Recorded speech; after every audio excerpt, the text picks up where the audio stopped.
ces nuits, ces soirées, parce qu'il s'agit d'aller sur le terrain de Satan. Et ça, ce n'est pas donné à un homme. Aucun homme ne peut le faire.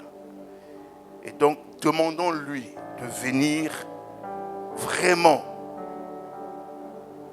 tel qu'il peut, par son esprit. Nous avons tellement besoin de lui ces jours-là, plus que jamais. Seigneur Jésus-Christ, tu nous as laissé ton esprit. Il s'agit de la manifestation de ton ministère de délivrance, qui est le seul ministère qui va sur le terrain de Satan. Pas des démons, mais de Satan. Tu as mis ces jours à part pour aller sur son terrain. Je m'exclus de dire qu'il s'agit d'une affaire humaine. Je veux simplement te dire, puisqu'il s'agit des forces des ténèbres, je veux simplement te demander par ton esprit de bien vouloir nous conduire et de prendre le total contre ce moment. Je veux aussi te prier, Seigneur, premièrement pour ma famille, mon épouse et mes enfants, la prophétesse Tola et le pasteur Tola et leurs enfants. Ça, c'est ma première prière. Seigneur, pour une absolue protection, totale protection. Et ensuite, prier pour chaque famille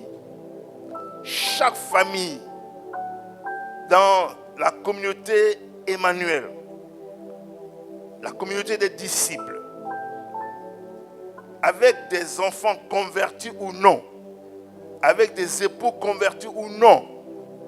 Je veux te demander, Seigneur, ta grâce et une absolue protection, parce que ces 4 jours, ces 3 jours vont être des jours qui amènent ton esprit à rentrer là où il n'est jamais rentré.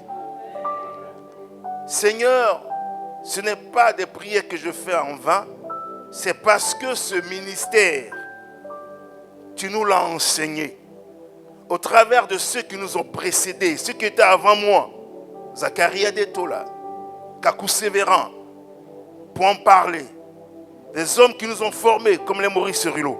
Seigneur, je sais ce que ce ministère est et j'en connais les conséquences.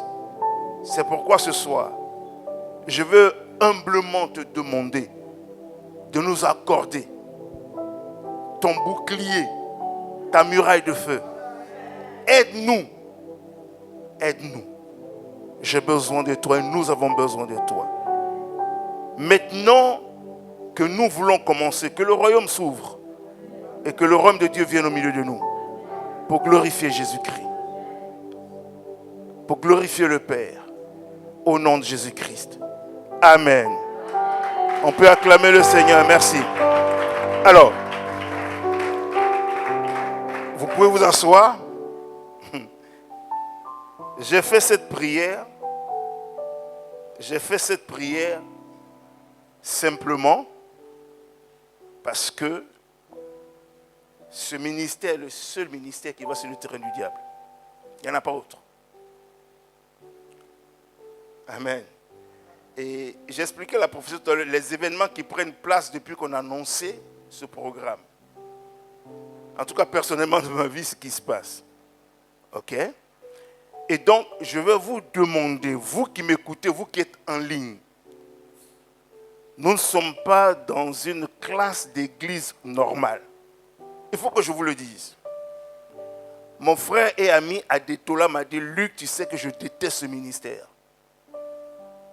Adetola me l'a dit, il dit, je déteste ce ministère. Après le décès de sa fille, il m'a dit, Luc, moi ce ministère. Et donc, c'était un ministère, je pourrais vous dire qu'il est dangereux. Voilà. Il est dangereux. Qui comprendra le pupitre au cours de ce programme-là, dites-lui de se consacrer vraiment. That's no joke. Je préfère vous dire maintenant. Amen. Voilà. Donc, consacrons-nous. Amen. Dis à quelqu'un, consacre-toi. Parce que vous pouvez évangéliser un sorcier. Il va s'asseoir dans cette église. S'il n'y a pas manifestation de l'onction de délivrance, il est sorcier au milieu de vous. Il n'y a que la grâce de Dieu qui peut l'exposer. Vous comprenez? Voilà. Ce ministère expose les infiltrés dans l'église. Et je sais de quoi je parle. Amen. Voilà. La plupart de ceux qui ont pratiqué ce ministère à un haut niveau n'ont pas vécu longtemps. Ils sont morts prématurément. Pourquoi? Parce que les assauts de l'ennemi, sans prière autour d'eux, ou s'il y a des conflits au cœur même de leur équipe, ça les expose. Donc c'est un ministère très compliqué. Je dis bien, il est très compliqué. Et je sais de quoi je parle. Ayant dit cela, je crois que Jésus-Christ est Seigneur. Je crois que le Seigneur est au contrôle de nos vies. Et je crois que le Seigneur a le plus grand désir de faire du bien en son Église depuis le commencement. L'Église doit en être consciente. Amen. Vous allez entendre des choses certainement que vous n'avez jamais entendues. L'Esprit de Dieu va exposer des choses. Ne luttez pas. Amen. Merci, groupe de louanges. Merci. J'ai 45 minutes pour exposer et nous allons prier. Je crois que ce programme vient de Dieu. Pourquoi? Tous les événements que je vis personnellement me démontrent que je suis dans la volonté de Dieu et nous sommes dans sa volonté. Notre thème donc tire ses sources dans la saison dans laquelle nous sommes. Nous sommes dans la saison de la rédemption. On est d'accord? Vous vous souvenez? Le changement de saison nous a introduit dans la saison de la rédemption. Et on a dit que Christ, c'est notre rédempteur, c'est le plus proche parent. Et donc, la rédemption est liée à la délivrance, puisque c'est au cours de la rédemption qu'Israël a été délivré de l'Égypte. C'est donc dans le plan de Dieu que nous ayons ce moment. Amen. Il va falloir que chacun de nous puisse prendre des belles notes. Vous en aurez besoin dans votre marche. Je vais enseigner tranquillement et vous allez comprendre. Parce que tous les problèmes que les êtres humains ont, y compris les enfants et serviteurs de Dieu, sont liés aux œuvres des ténèbres. Vous savez, il m'a été dit, et ça c'est les Français, c'est les Suisses, c'est les francophones, ils disent non, un chrétien ne peut pas avoir de problèmes spirituels. Un chrétien peut avoir des démons. Je dis, mais vous rencontrez des bêtises. Vous comprenez? Non, un chrétien, Jésus est déjà venu, il a sauvé. La première chose que je vais vous dire ce soir, c'est que ça fait partie de la séduction de l'ennemi. Notez-le, parce que je vais en parler. Ça fait partie de sa séduction. Amen. Oh non, un chrétien qui est sauvé, comment les démons peuvent vivre ensemble avec le Saint-Esprit? Si l'Esprit de Dieu est en lui, comment les démons peuvent vivre ensemble? Premièrement, un autre élément que vous allez apprendre ce soir, c'est que l'Esprit de Dieu vit dans l'esprit de celui qui est né de nouveau. Amen. L'Esprit de Dieu vit dans l'esprit de celui qui est né de nouveau. Les démons vivent dans la chair. Amen. Donc, ils ne vivent pas au même endroit. Allô? Les mauvais esprits ne vivent pas dans l'esprit. Ils vivent dans la chair. Il faut que vous le notez, parce que je vais développer des choses ce soir. Et donc, on peut, et je vais le démontrer ce soir, on peut appartenir à Dieu, on peut être né de nouveau, on peut servir Dieu au pupitre avec des signes, des prodiges et des miracles, et avoir des esprits, être influencés par des mauvais esprits. Par orgueil, les gens disent non, mais c'est possible. Et vous allez le voir. Parce que être né de nouveau ne te rend pas capable de pouvoir penser que tu ne peux pas avoir des esprits. vous avez la grâce parce que cette communauté vous enseigne sur la consécration. Ce soir ou au cours de ce programme, vous allez comprendre pourquoi est-ce qu'on vous enseigne sur la consécration, pourquoi on vous enseigne sur le péché. Parce que souvent, les gens pensent qu'on veut les harceler, on les attaque. Non, vous allez le découvrir ce soir.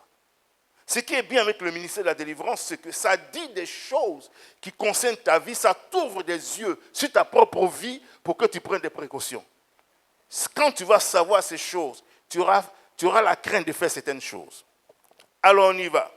Alléluia. La prophétesse l'a introduit tout à l'heure. Le ministère du Seigneur Jésus-Christ, sa vie, son ministère, sa mort, tout ce que Jésus-Christ est venu faire sur la terre, ce qu'il a vécu, ce qu'il a réalisé, se résume en 2 mots, salut et délivrance. Amen. Vous me comprenez? Jésus est venu sur la terre pour sauver et délivrer. Son ministère l'a démontré, sa mort à la croix l'a démontré, sa résurrection l'a démontré. Et donc, la délivrance est le signe que Jésus-Christ est vivant au milieu de l'humanité et au milieu de son peuple. Vous me suivez? La délivrance est le signe que Jésus se trouve au cœur de l'Église, qui se trouve au cœur de l'humanité. S'il n'y a pas de délivrance, il y a absence de la révélation de Christ.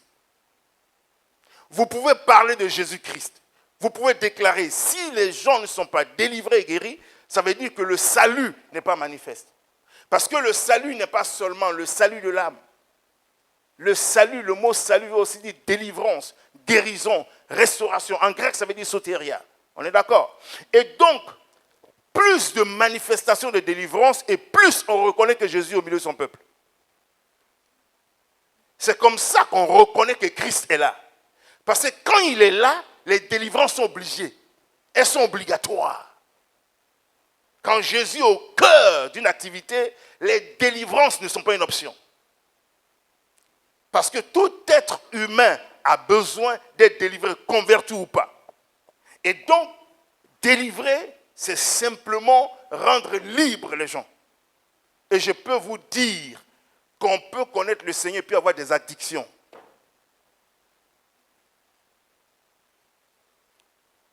Je vais commencer par juste ce que le Seigneur Jésus dit en Matthieu chapitre 15. Vous vous souvenez de cette femme syrophénicienne qui est venue vers le Seigneur pour lui dire « Ma fille est cruellement tourmentée par un démon, viens et aide-nous. » Et les disciples lui ont dit « Seigneur, écris, il faut lui dire se taire. » Quelle a été la première parole du Seigneur? Il lui a dit qu'il n'a pas été envoyé que vers les brebis perdues d'Israël, que la délivrance là, c'est la nourriture des enfants. Matthieu chapitre 15. Jésus dit à cette femme que la délivrance, c'est la nourriture des enfants. En d'autres termes, Israël a plus besoin de délivrance en tant qu'enfant de Dieu que toi. Tu es une étrangère. Si Jésus dit que la délivrance, c'est le pain des petits-enfants, ça veut dire que Jésus doit être capable de nous délivrer chaque jour de ce qui nous tient captifs. Donc que quelqu'un me dise ce soir, je n'ai pas besoin de délivrance, je vais te dire que tu fais partie du royaume de Dieu. Allô? Jean 15, il dit, la délivrance, c'est le pain des enfants. Vos enfants ont mangé ce matin? Ils ont mangé ce soir? Vous comprenez un peu? Donc, le Seigneur, lui, croit que la délivrance, c'est quelque chose de normal. Chaque jour, les enfants de Dieu doivent être aidés. Il y a des choses dont vous n'allez jamais vous détacher si le Seigneur ne vient pas à vos secours. Et je dis bien, il y a des choses, vous pouvez en parler, vous ne pouvez jamais vous en détacher. Oui. Moi, je sais que dans cette église-là, quasiment, vous avez tous besoin de délivrance. Je dirais même 99,99%. Et Dieu va le prouver. Alléluia.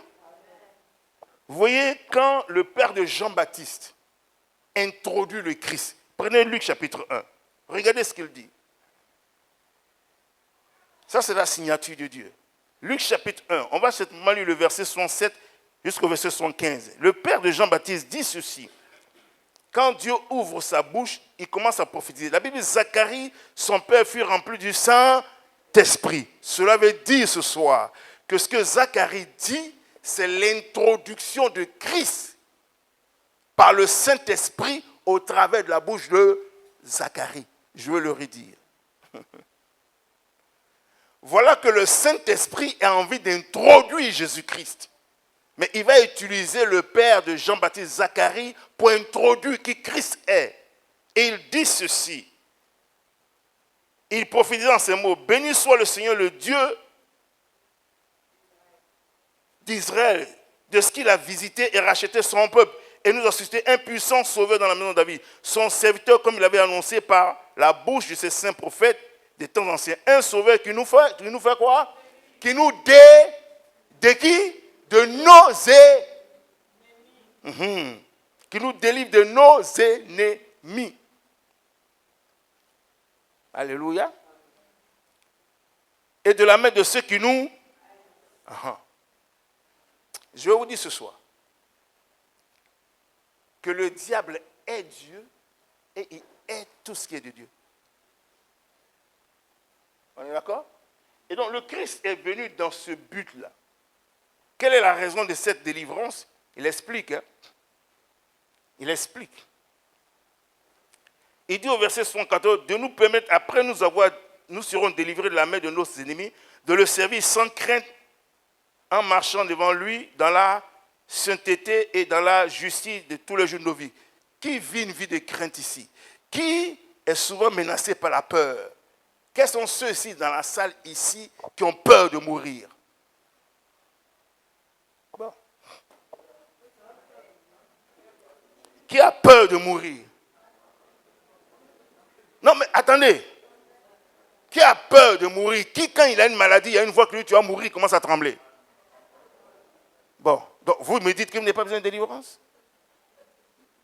Parce que la peur, c'est un esprit. Et la Bible dit que la peur donne des tourments. Bon. Donc ça veut dire ce soir que le test, il est bien passé. Tout le monde ici a peur. Moi, je n'ai pas peur de mourir. Je ne crains pas la mort. Amen. Non, je ne crains pas la mort. Je n'ai pas peur de mourir. Pourquoi? Donc, si vous avez peur, je vais vous montrer pourquoi ça arrive. Parce qu'on parlera des portes. On va parler des portes. Bon, Seigneur, merci parce qu'ils ont tous peur de mourir. Et s'ils ont tous peur de mourir, ça veut dire qu'ils doivent être délivrés de la peur de la mort. Ce n'est pas moi qui le dis. Hébreux 2, 14. Ce n'est pas des anges qui viennent en aide, mais c'est la descendance d'Abraham pour venir délivrer tous ceux qui, par la crainte de la mort, étaient retenus toute leur vie dans la servitude. Come on, vous n'êtes pas libres. Je peux démontrer par cet acte que vous n'êtes pas des gens libres. Et il y a bien de choses qui vous font peur. Qui a peur de l'avenir? Qui, quand tu penses à l'avenir, tu as peur, tu ne sais pas ce qui va se passer? Ils sont pleins. Oui? Non. Donc oui, le fait déjà de parler de peur veut dire qu'il y a une manifestation diabolique. Quand ton enfant sort et puis tu entends une voix, il va mourir. Et puis tu commences à trembler. Non? Voiture va le cogner. Tu as peur, non? Vous avez besoin de délivrance. Ça veut dire, il utilise déjà l'esprit de peur même pour jouer à vous. Non? C'est pour ça qu'on dit qu'on a besoin de délivrance. Il n'y a pas un homme plus spirituel que Jésus. Moi, quand les gens me disent non, je n'ai pas besoin de délivrance, je ris. Pourquoi? Parce qu'il y a des gens dans mon environnement. Ils sont avec moi depuis longtemps. Ils ont besoin de délivrance. Mais comme on dit que c'est une affaire de démons, leur orgueil les blesse. Mais je vais vous aider. Parce que vous participez avec lui. Il faudra me mettre un tableau ici, certainement demain ou après-demain. Je vais vous montrer des choses. Oui, oui. On peut avancer? On peut avancer. Donc, Jean-Baptiste, le Saint-Esprit introduit Jésus comme étant celui qui vient nous délivrer. Il faut vous ouvrir la délivrance 24 sur 24 heures. Parce que vous péchez dans vos pensées. Voilà. Le fait que tu pêches dans tes pensées, tu as besoin de délivrance. Ou bien? Qui n'a jamais eu de rancune ici contre quelqu'un? Mais pendant qu'on est assis ici, là, est-ce que tu as pardonné à tout le monde? Est-ce que tu as pardonné à tous ceux qui t'ont offensé? Quand tu regardes dans ton cœur, là, quand tu penses à eux, est-ce que tu es heureux ou tu es malheureux? Tu les bénis? Tu pries pour dire, Seigneur, bénis-les, ou bien tu les bénis méchamment. Vous voyez, mais tout ça, bien sûr. Bien sûr. Parce que logiquement, quand quelqu'un te fait du mal, si tu n'as pas un problème, c'est l'amour qui doit découler. Bon, si ça ne coule pas, ça veut dire qu'il y a un problème. On est juste en train de faire le test pour vous rendre compte que, vous voyez, quelqu'un qui s'efforce à aimer a besoin de délivrance. Parce que l'amour, c'est le fruit de l'esprit. Pourquoi tu dois te forcer d'aimer? Qui de temps en temps cache la vérité ici? Tu vois, non? Oui, c'est-à-dire au lieu de dire la vérité de temps en temps, comme tu as peur, tu ne dis pas bien. Tout ça. Mais il faut que vous en soyez délivrés. Pourquoi? Parce qu'un petit marché peut t'envoyer en enfer.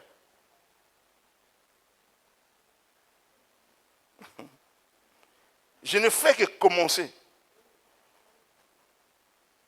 Moi, je n'ai jamais été trop spirituel devant Dieu. Non. Je ne vais jamais m'amuser avec ça.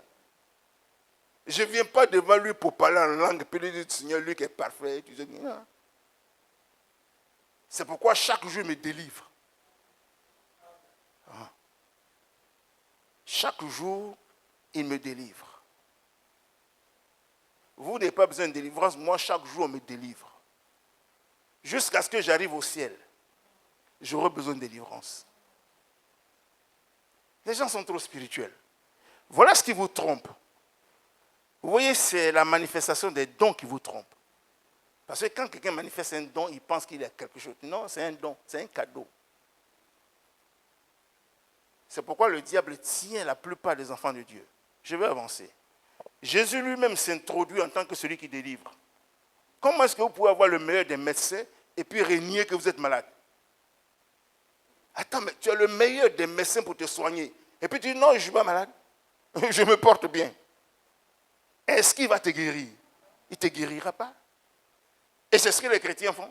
Ils sont tellement spirituels. Non, non, non, ça va. Non, tout va bien. Si ça ne va pas, dis à Dieu, ça ne va pas.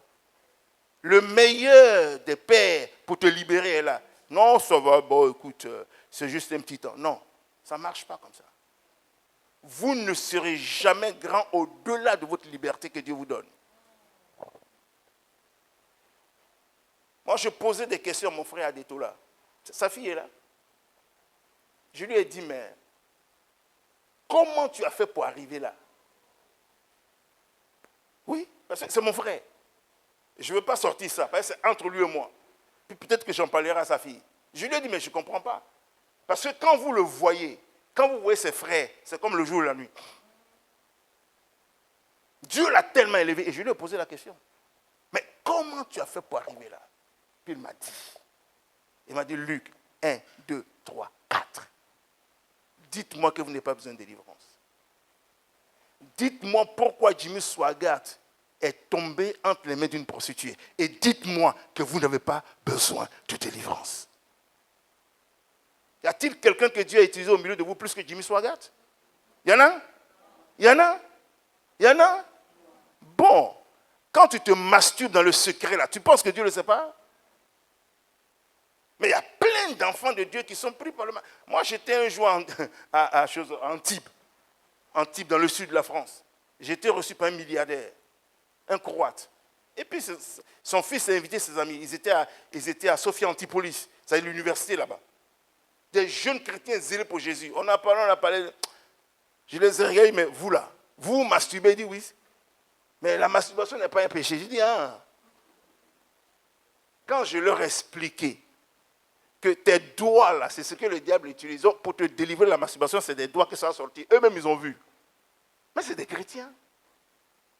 C'est des chrétiens. On a des chrétiens qui aiment l'argent. Oui. Vous voulez me dire que vous avez besoin de délivrance? Vous avez besoin de délivrance.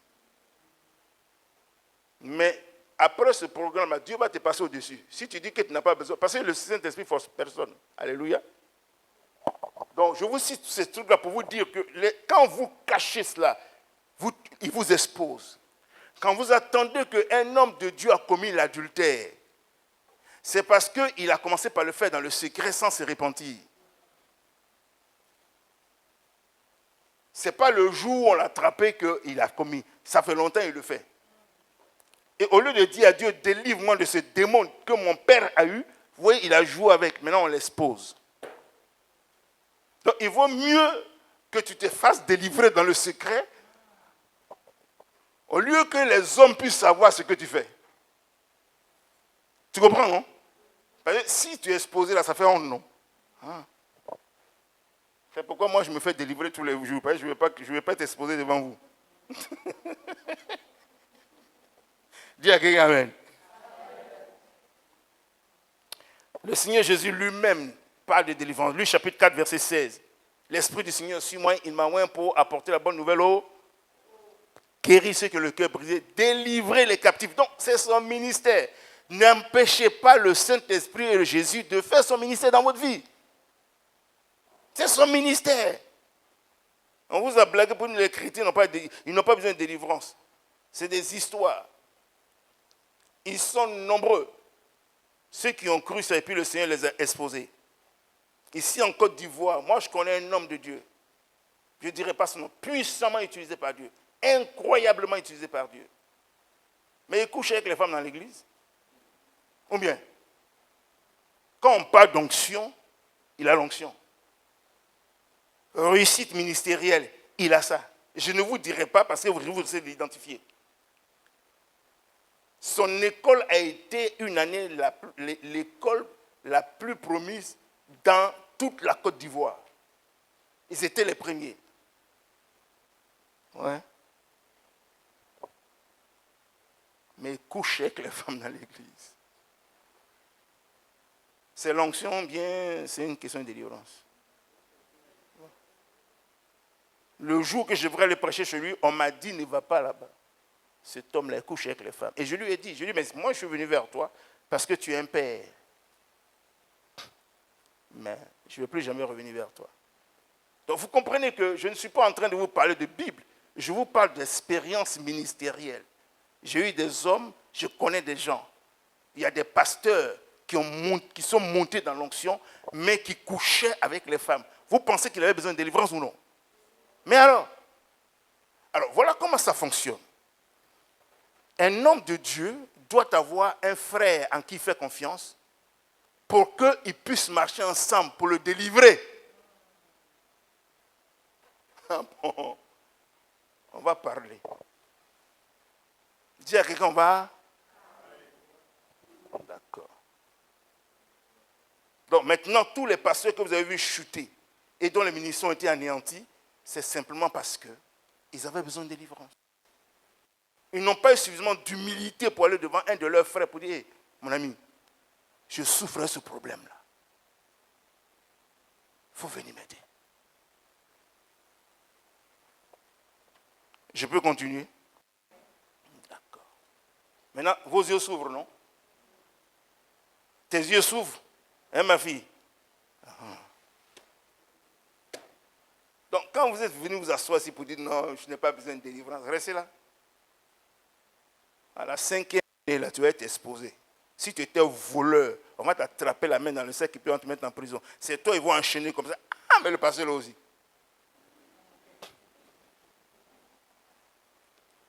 Dis à quelqu'un, on parle de quelque chose de sérieux. Alors, la délivrance, c'est dans quel esprit et dans quelle atmosphère se fait. En fait, la délivrance, c'est le Seigneur Jésus qui nous l'explique en Matthieu chapitre 12. Ouvrez. Matthieu 12. Et on va savoir pourquoi est-ce que c'est important. Matthieu 12. Le Seigneur Jésus-Christ a chassé un démon. On lui a dit que ce n'est pas Belzébul qui le... Qu'est-ce qu'il leur a dit? Qu'est-ce qu'il a dit à ces gens? Il dit, si ce n'est pas... Oui. Allez ouvrez. Il a dit, verset 27, et si moi je chasse les démons par Belzébul, vos fils par qui les chassent-ils? C'est pourquoi ils seront eux-mêmes vos juges. Mais si c'est par l'Esprit de Dieu que je chasse les démons, le royaume de Dieu est donc venu vers... Donc vous voyez, la délivrance, c'est la confrontation entre le royaume de Dieu et le royaume du diable. C'est une confrontation de puissance. Notez ça. Amen. La délivrance, c'est une confrontation de force et de puissance entre le royaume de Dieu et le royaume des ténèbres. Voilà pourquoi, toutes les fois que Jésus était à un endroit, le royaume de Dieu était là automatiquement. Vous voyez, il confrontait le diable et le faisait sortir. Donc c'est une question de confrontation de puissance. Dites confrontation de puissance. C'est ça la délivrance. C'est un apport de force entre le royaume de Dieu et le royaume des ténèbres. Lorsqu'il y a délivrance, ça veut dire que le royaume de Dieu a surplanté le royaume des ténèbres. Donc c'est une question de royaume. Adieu.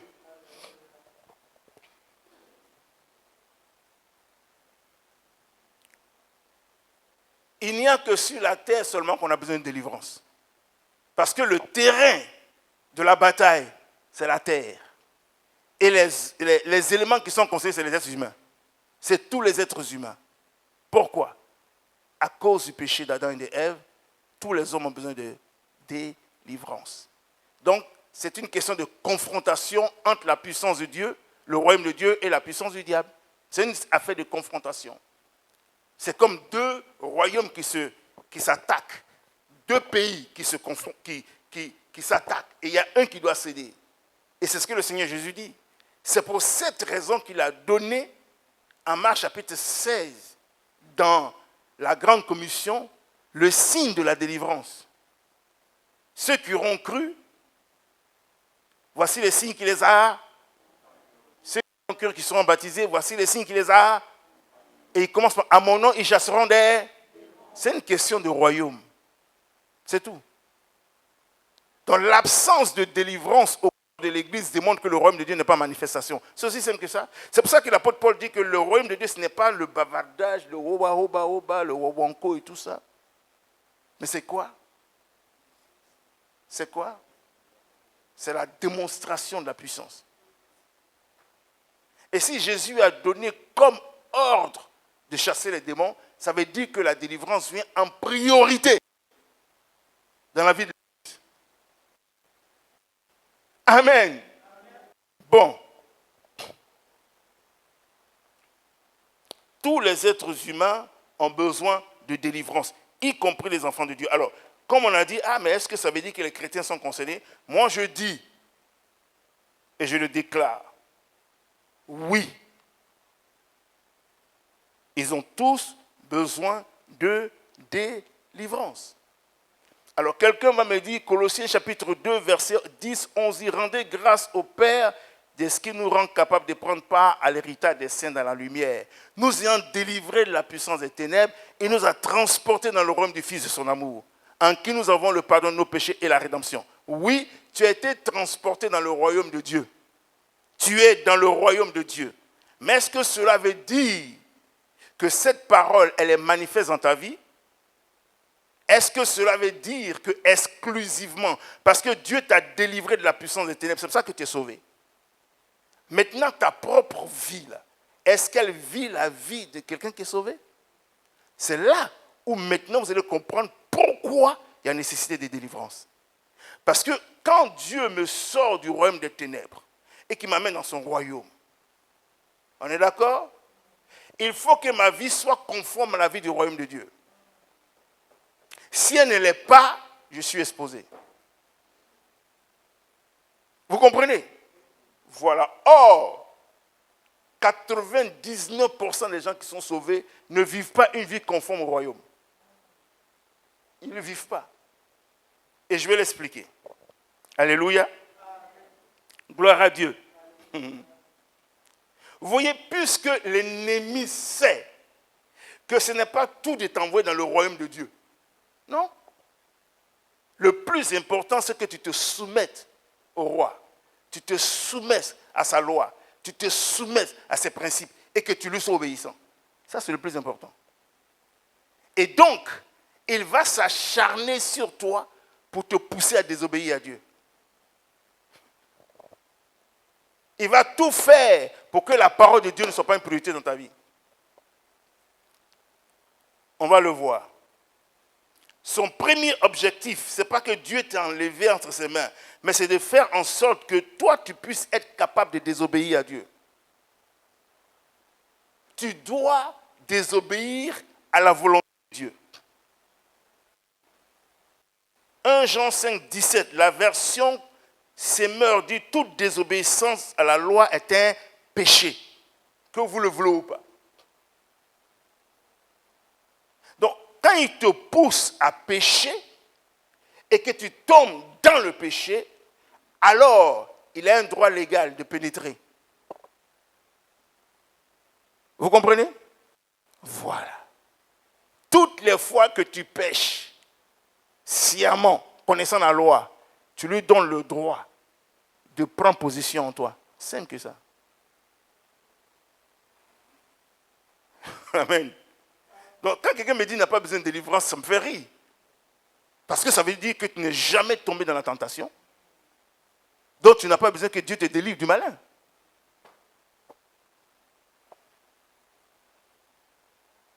Toute désobéissance est un péché.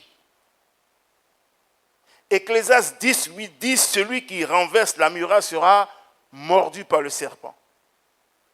Toutes les fois que je pêche volontairement, je m'ouvre, je brise la muraille de protection autour de moi. Le diable a le droit de rentrer. Donc je suis sûr que même ce soir, il est rentré plusieurs fois.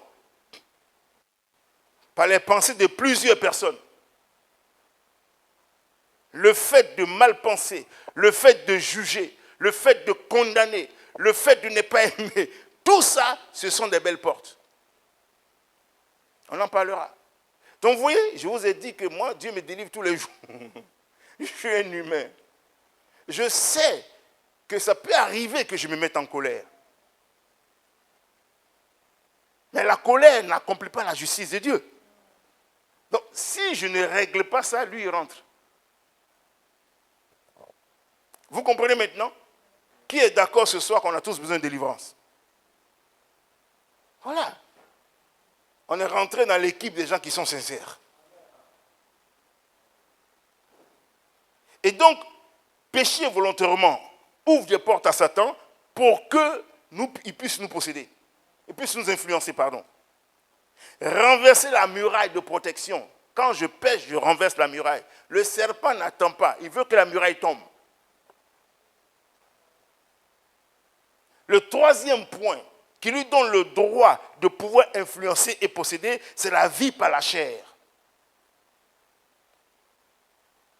Tous ceux qui vivent par la chair ouvrent des portes à Satan.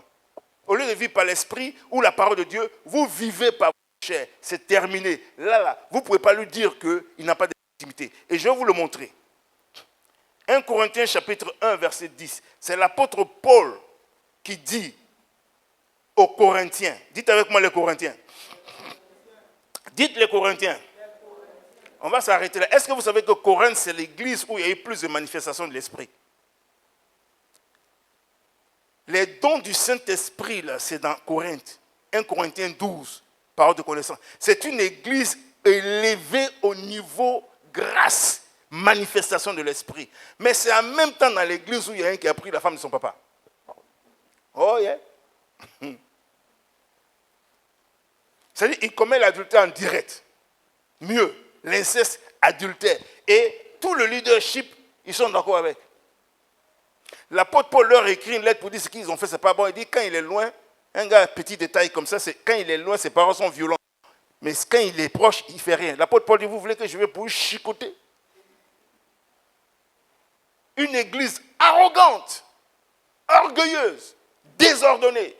Mais les dons sont en manifestation, le diable au cœur d'eux. 1 Corinthiens chapitre 1, on y va.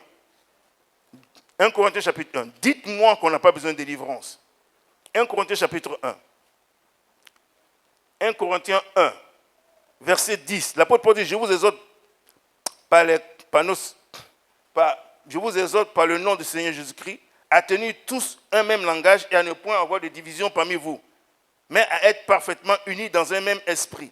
C'est une église divisée. Les uns disent, je suis de Paul, les autres disent, je suis d'Apollos. Ah, c'est une église, Jésus est divisé. Qu'est-ce qui divise? Ce n'est pas le diable? Mais alors, s'ils sont divisés, ça veut dire que le diable est en train de les influencer. Il est au cœur de l'église. Une église où les gens ne s'aiment pas. Satan est là. Oui. Une église où les gens se critiquent, ils se calomnient. Le diable est là. Parce que la calomnie, c'est un démon. Une église où les gens sont jaloux des uns des autres. Le diable est là. Ils ont tous besoin de délivrance. Il faut chasser l'esprit de jalousie, d'envie et de haine. Vous comprenez qu'on a tous besoin de délivrance? Ouais. Cette église-là, si on tenait compte de ces dons, on aurait dit qu'on n'a pas besoin de délivrance. Mais ce sont des mauvaises personnes. Ils ont laissé le diable habiter là. Vous voyez, aujourd'hui, ces églises-là n'existent plus. Ce n'est pas parce que le diable, parce que Dieu n'a pas voulu, hein, mais une église se détruit au fur et à mesure qu'elle cède au diable.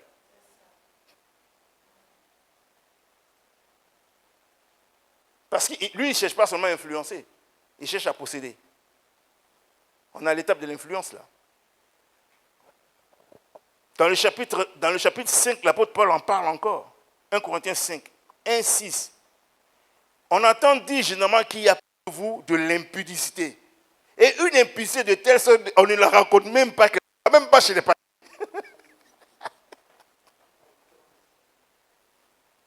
Non, dites-moi qu'on peut avoir Jésus et qu'on n'a pas besoin de délivrance.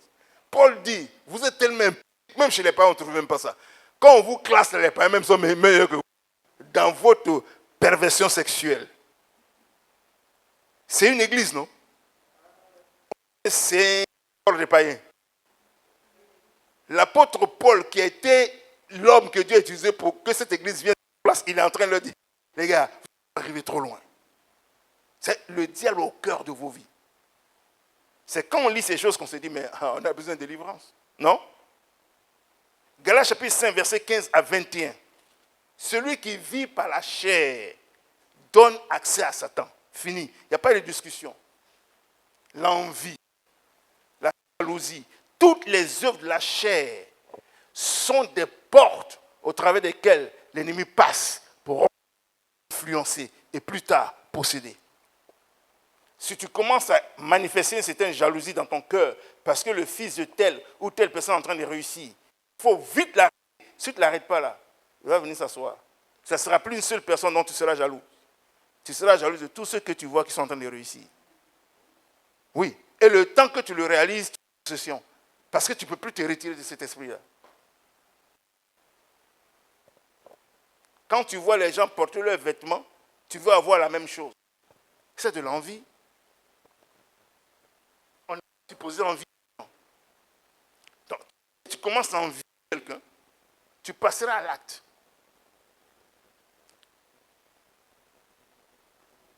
C'est par la chair et les œuvres de la chair qui se nourrit. Il passe par la chair et ses œuvres. Un couple dans lequel les deux ne s'attendent pas en compétition, ils vont divorcer.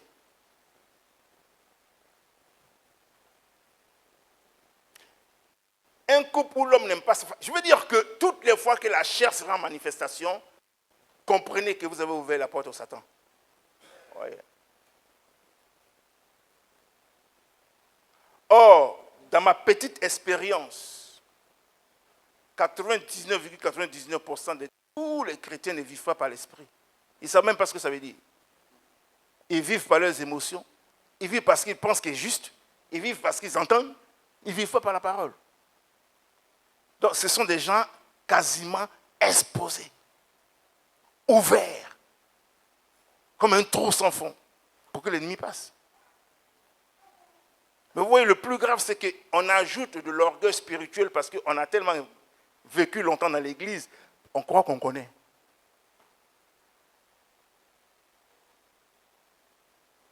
Quand la prophétesse va vous enseigner sur le péché, là, elle ne va même plus enseigner parce que ce soir, là, tu vas comprendre, si tu pêches, là, tu lui donnes le droit.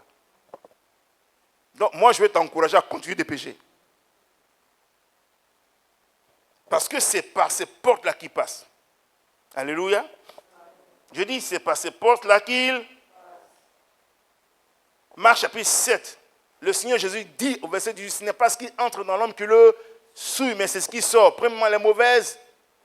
Voilà. Donc si je développe de mauvaises pensées, Satan va passer par là. C'est pourquoi quand quelqu'un te fait du mal, la première des choses qui réapparaît, ce sont les pensées. Oui, il cherche à rentrer. Tu dois demander à Dieu de t'aider à préserver tes pensées. Et faire un certain nombre de prières pour qu'il ne rentre pas. Parce que s'il a réussi à te blesser et que tu as laissé les mauvaises pensées rentrer, le temps que tu les tu as la haine. Tu n'opères plus dans l'amour. C'est fini. Là, tu es exposé. Là. Tu es mort. Et tu vas lutter avec ça. Il ne te lâchera pas. Parce qu'il sait que tu as des mauvaises pensées. Il sait que tu as de la haine. Donc, qu'est-ce qu'il va faire? Il va continuellement te montrer tous ceux qui t'ont fait du mal. Là. Pourquoi au lieu de haïr un, tu haïs 20? C'est comme si ta tête était percée. Tu ne peux même pas te concentrer. Parce qu'il enfouit des pensées. Il enfouit ce mal. Il enfouit ce mal. Il enfouit ce mal. Ah. Est-ce que ce que je dis est faux? Bon. Or, je sais que vous avez été tous blessés au moins une fois dans la vie par quelqu'un. Et que vous avez souffert de cela. Mais les pensées là, qui sont rentrées là, même quand tu penses que tu as oublié, ça revient. Non? Et ça te fait mal. Parce que, mais comment je vais m'en détacher? Moi, Dieu m'a donné le secret pour que je m'en détache. Parce qu'il est arrivé un moment où j'ai dit, Seigneur, si tu ne fais pas, je vais devenir fou. Montre-moi ce que toi tu aurais fait. Dis à quelqu'un expérience. Voilà. Gloire à Dieu. Donc l'ennemi, il utilise la chair. Les œuvres de la chair. Il rentre. Il est passé par les œuvres de la chair pour rentrer dans Ève. Elle a regardé un fruit et dit, c'est doux. Tu n'as pas encore mangé, puis c'est doux. Est-ce que les yeux mangent? Ce n'est pas la langue qui goûte? Bon. C'est avec Ève, on sait que les yeux mangent. Elle est la seule personne qui nous a démontré que tu peux connaître la douceur d'un fruit même quand tu le regardes. Comment tu peux regarder une mangue et puis dire elle est douce? Tu ne l'as pas encore goûté. Mais il a réussi à pénétrer dans sa chair pour lui donner un désir qu'elle ne devrait pas avoir. Donc ce sont ces stratégies. Quand vous attaquez le diable, c'est parce que vous ne le connaissez pas. Satan, vous ne le connaissez pas. Quand il a voulu pénétrer la vie de Jésus, il est passé par la chair. Il est passé par les œuvres de la chair. Il lui a présenté les richesses. Il lui a présenté du pain. Il lui a tout présenté. Jésus dit, quitte là. Bien sûr. Donc, c'est pas ta chair, il passera. Si ta chair n'est pas morte, si tu n'es pas prévenu, tu rentres. Tout le monde aime le péché? Ou bien? Le péché, là, il est doux. Il n'a jamais été amer. Si quelqu'un vous dit péché amer, il ment. Péché est doux. D'ailleurs, il est très sucré. Le miel n'est pas sucré. Mais celui qui est derrière, il est amer. Dangereux. Bon, d'accord. Vous savez, pourquoi est-ce que les gens voulaient tuer la femme qui a commis l'adultère? Parce que selon la loi, c'est comme ça qu'il fallait traiter le péché. Il faut l'exterminer pour qu'il n'existe pas. Parce que le péché égale à la mort. C'est pour ça qu'on tuait les gens dans l'Ancien Testament. Tu pêches, tu meurs. Physiquement. Aujourd'hui, tu pêches, tu ne meurs pas physiquement, mais l'ennemi te perturbe. Et il t'amène progressivement à la mort. Amen. Alors, je vais vous montrer deux choses. L'apôtre Pierre fait partie de ceux qui sont un bon exemple de comment le diable peut rentrer dans la vie de quelqu'un et l'influencer. Vous connaissez Pierre? Vous voyez, Pierre a été converti sous le Seigneur Jésus. Mais il a un problème caractériel. Pierre a un problème de caractère. Au départ, on l'appelait Roseau. On a changé son nom en Pétra. Mais ça n'a pas changé grand-chose. Vous voyez, quand le Seigneur Jésus-Christ a dit à Pierre qu'il allait mourir et que tout le monde allait l'abandonner, en Matthieu chapitre 26, qui a été le premier à dire non, même si tout le monde t'abandonne, moi je dis non, je ne vais pas t'abandonner toi aussi. Non? C'est lui Pierre qui l'a dit. Il a dit au Seigneur, s'il faut mourir avec toi ce soir, je vais mourir. Or, le diable aime les gens dont le caractère n'est pas transformé. Quand tu as un caractère qui n'est pas transformé, quand tu as un caractère humain, tu l'intéresses. C'est comme sur un terrain de football.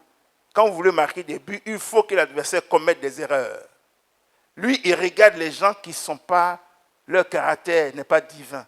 Ils n'ont pas un caractère de l'esprit. Ils ont un caractère humain. C'est-à-dire que tels qu'ils ils étaient quand ils sont devenus chrétiens, c'est comme ça qu'ils sont encore. Avec tous les défauts, Dieu n'a rien transformé. Le Saint-Esprit n'a rien changé dans leur caractère. Pierre était comme ça. Son caractère n'est pas transformé. Donc il dit au Seigneur, Jésus dit, vous allez fuir. Et toi tu dis à Jésus, on va pas, même s'il fuit, moi je ne vais pas fuir. Toi tu veux dire que Jésus ment? Jésus ne connaît pas la parole qui dit, on va frapper le berger et tout le troupeau va s'enfuir. Jésus connaît la parole. Mais Pierre dit, non, je vais mourir avec toi. Ok, le Seigneur dit, mais toi, le corps ne va pas chanter 3 fois, tu vas me régner. Il n'a même pas dit, Seigneur, pardonne-moi, j'ai mal parlé, j'ai trop vite parlé. Il a dit, Seigneur, lui là, ce qu'il dit, ce n'est pas vrai. Jusqu'à ce qu'il soit coincé maintenant. On est d'accord? Dans le chapitre 69, chapitre 26, verset 69 à 74, la Bible déclare qu'après avoir régné Jésus, le coq a chanté. Et Pierre s'est mis à pleurer amèrement. Voilà ce qui empêche que le diable contrôle. Il peut influencer, mais la vraie repentance empêche qu'il te contrôle. Si Pierre n'était pas repenti là, il serait désormais un instrument de Satan. Donc tous ceux à qui on appelle à la repentance et puis qui font le vat-à-froid, vous là, vous vous exposez. Parce que la vraie repentance consiste à abandonner ce pour lequel on s'est repenti. Donc vous voyez, Satan est venu. Il a entendu ce que Pierre a dit. Jésus aussi a entendu ce que Pierre a dit. Nous sommes dans une atmosphère de la crucifixion. Lui, il pense que c'est un jeu. Là, nous sommes dans l'atmosphère de la crucifixion et lui, il veut dire à son maître, non, je ne vais pas te régner. Le Seigneur l'a laissé. Mais quand il s'est rendu compte, il a pleuré c'est sa repentance qui a permis que les portes soient fermées et qu'il soit rétabli. Oh yeah. Donc le secret ici, quand l'ennemi est entré, quand il t'a influencé là, le secret c'est quoi? La vraie repentance pour ne pas lui donner de continuer. Mais si tu joues aux bons orgueilleux là, il va te faire de toi un méchoui.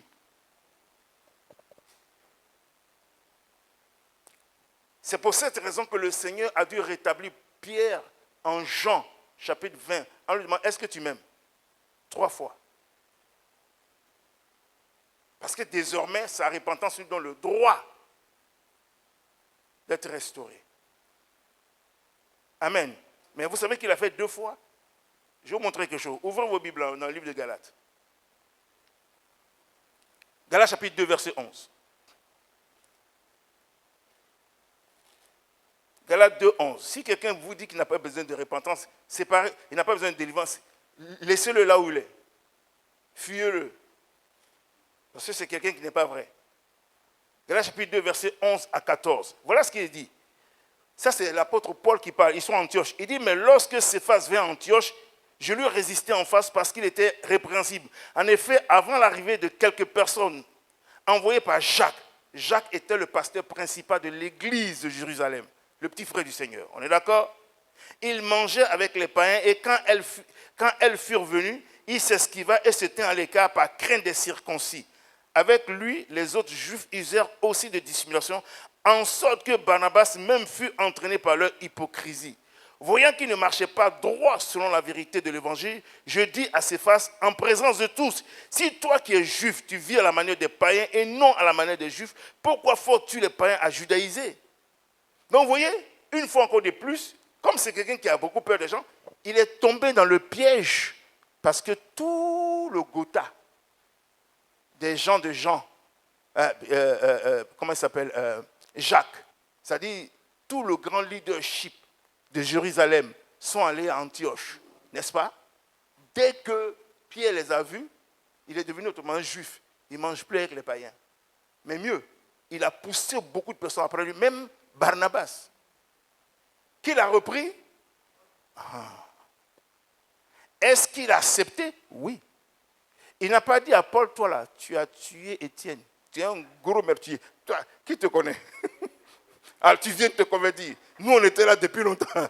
On a mangé, on a dormi ensemble. Le monsieur, mais il a ronflé devant nous. Toi, on ne te connaît pas. C'est toi, moi, Pierre, tu parles? Ça ne va pas, non? Mais vous voyez, une fois encore de plus, Pierre va se repentir. Et même à 1 Pierre 3, parler de Paul et de ses écrits. Vous comprenez? Si Pierre a été influencé, là, toi, tu as dit que tu ne peux pas t'influencer?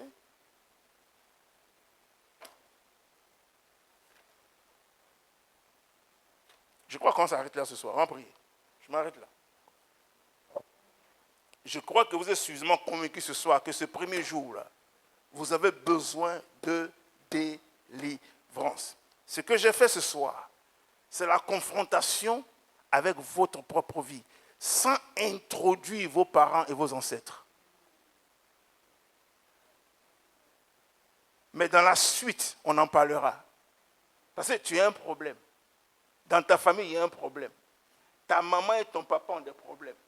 Ton aïeul a des problèmes. Tout ça là, est-ce qu'on a réglé? D'accord. Moi, je suis en train de vous parler. Le Seigneur m'a délivré de l'esprit de non-accomplissement de mon papa. J'en ai été délivré.